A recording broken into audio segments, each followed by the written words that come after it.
So this one, how am I going to support that? For this one, what I like to do is actually use the skewers. So what you can do is still put a little cord underneath it. So say we're going to put our, it's going to be like right in here. So we'll just put a little piece of the cord on there first, just to help support that right in there. And then I want to take a couple of skewers and I'm going to cut these down. Probably cut this one into about 3, like so. Place a little bit of water right on here. And with a skewer underneath it, push that into the cake. So let me lift this up so you can see. So I'm pushing it right on top of that and into the cake. Well, that's a little too far. We want that one to come out. And then the last one, this one needs to stay real long. So this is going to support our fin. Okay, so what I'm going to do here at the base is actually pinch this fondant around the skewer and pinch it to the fin. This one I can see the skewer, so I need to push it in just a little bit. Take some more water, pop it right in there, and squeeze that on. And I want to thin this out. It looks like, to me it looks a little thick. So all you have to do is just pinch it a little bit, make it a little thinner.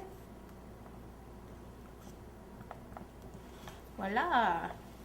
Okay, and no one's going to see those skewers, but if you feel more comfortable actually covering the skewers with the fondant first, that's up to you.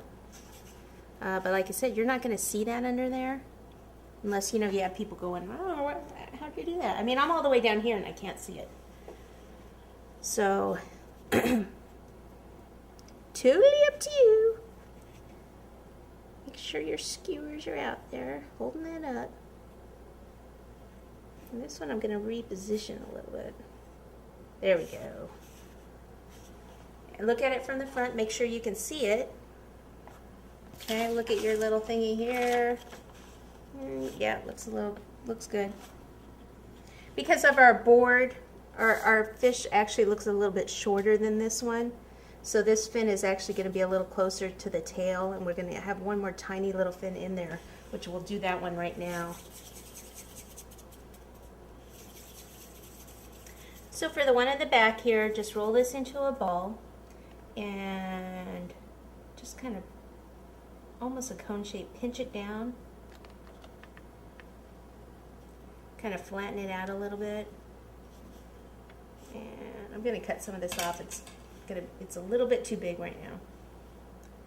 As you can see in this photo, it looks a little bit more round. It's not as sharp as these other ones, so we're looking something similar to this. So I'm going to put a little bit of water, and I don't know what that is. It looks different to the other fins, so you're going to have to ask your fisherman friend that you're making this cake for what exactly that is. I'm just going to put a couple little lines on it. Okay, and see how that just it'll stay on there, secure with the water, and kind of pinch that. It's hard to tell in the photo if that's actually thin or if it's more of a bump in the fish. So yes, ask your trout expert. But I think that'll work for us for what we're doing.